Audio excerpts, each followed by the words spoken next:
Llevamos 5 años batiendo el récord de participación.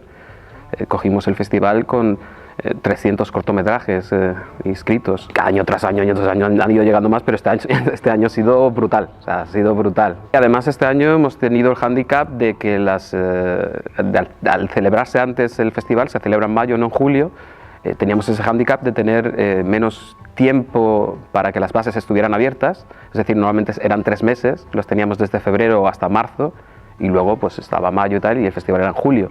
Este año hemos tenido que cerrar el 31 de marzo.